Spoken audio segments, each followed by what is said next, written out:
Hello, friends, followers, music enthusiasts, welcome again to another episode of Plastician Interviews.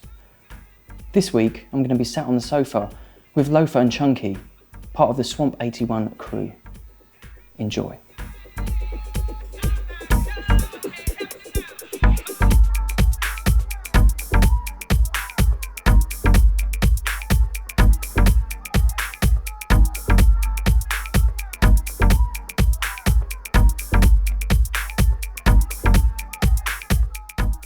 Right, we're here today with Swamp81 crew Loefah and Chunky at the Pub on the Park in London Fields. Thanks very much for coming down, boys.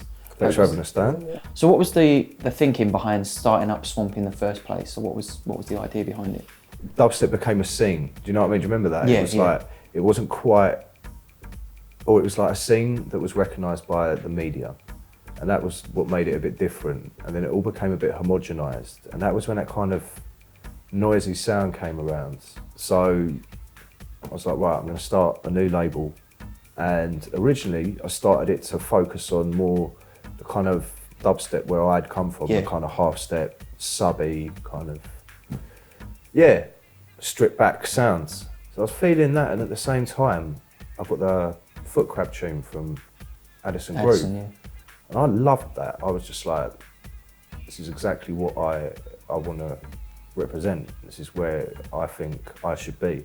And it was kind of, that felt right for me because it was like however many years of just like messed up beat patterns, like really crazy things and mental bass noises coming in everywhere. And it was like, we were definitely like cutting our own path with that.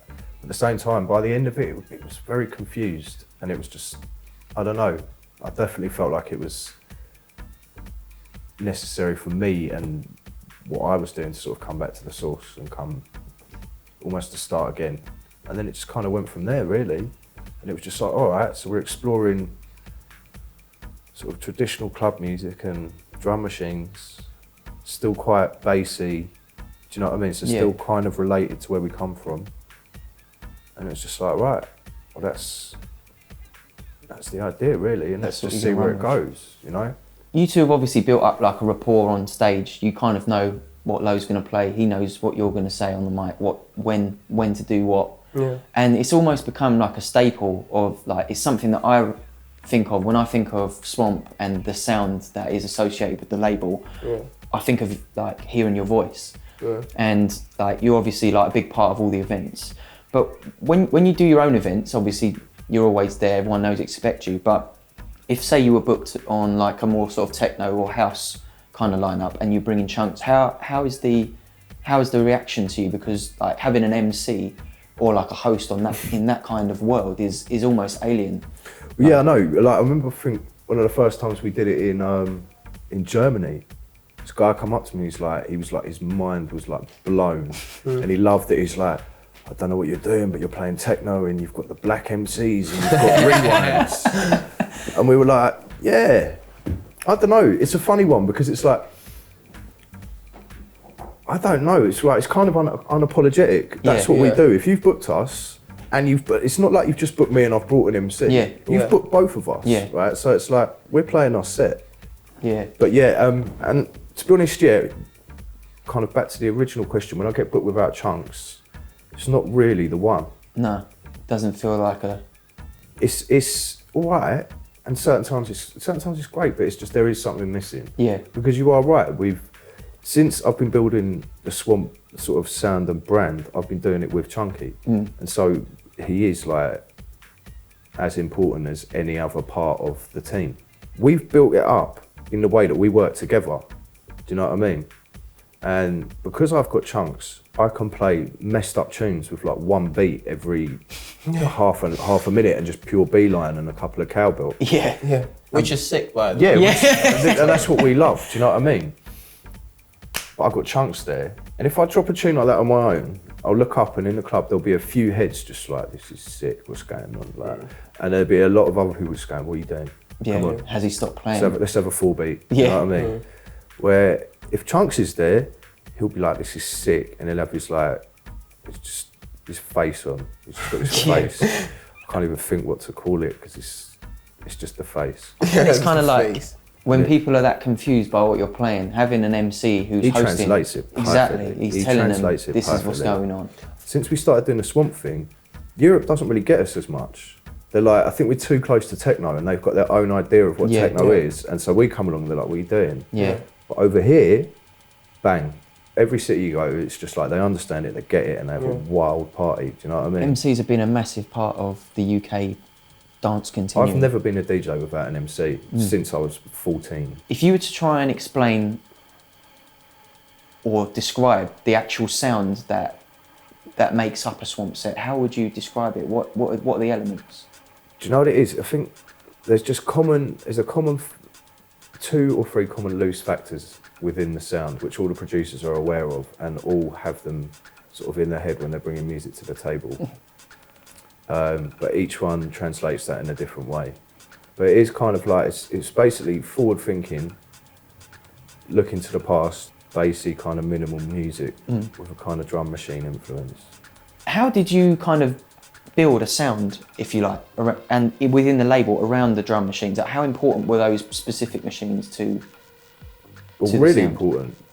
Was it conscious or was it just something? Yeah, kind of. But it was conscious in the sense that we all sat around going, yeah, you know what, drum machines are sick. Yeah, right? Yeah, these sounds are sick. Yeah. And these are my favourite machines, and I really like the clap on that, and I really like the shake on that one.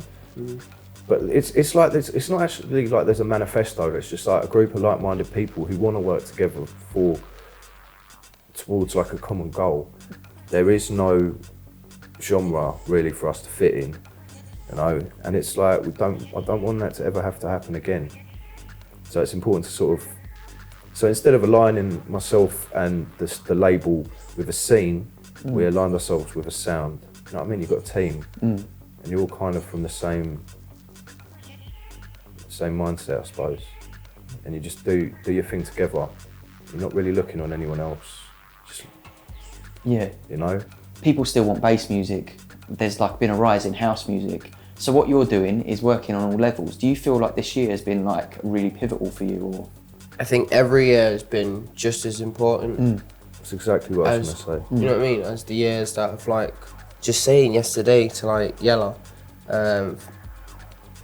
we were listening to a Trusted tune on Norwood Soul Patrol, and it just took me right back. Do you know what I mean? When the tune was coming in, I was like, what is this tune again? Yeah. Do you know what I mean? And then by the time it got to the drop, I was like, oh, and I was just remembering this rave and that rave and this, that happened. And it was like, even like when Lo was playing that tune first time on the radio, and it's got these bits in the middle that like, boo boo, boo boo boo, and it's like takes you right back to it was a really different set back then. Yeah. It's like, you know, every year it's kind of, we try and move things forward a little bit and try and change direction. Like when we sit down in a room like Swamp and someone goes, oh, I'm not sure about that clap anymore. Everyone's already been thinking it for like 3-4 weeks, you know what I mean? So we're all like pretty much at the same place with it. It's like... Yeah, it's organic, isn't it? There's it's not like a real action plan. We don't have like board meetings and go, right, this next year we're doing this, but it kind of organically works out that way. Yeah, it just happens, which is good. What can we expect over the coming months from Swamp and from you guys in particular? Next 12 on Swamp is Pale Man. After that it's a 40DL12, and I think in between those two is going to be Zed Bias's album.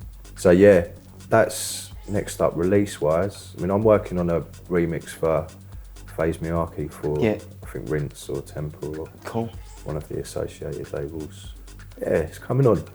So hopefully now I've said that I'm doing it, I should actually finish it. Yeah, so also coming on School Records is the next Close One single, or the debut Close One single with Trigger, which is just dope. Yeah, bad. So yeah, I should really say, definitely. Things coming up. Yeah, that's definitely one of them. It's a good one to look out for. Brilliant. Cool. Yeah, thanks very much for coming down and spending time with us, and it's always a pleasure to see you. Mate, it's been Last great. time I see you, I was a bit worse for wear, wasn't I? You were a bit, weren't you? But we won't talk about that on camera. You can check it on Vine. Yeah. Yeah, I think we'll leave it there. Yeah.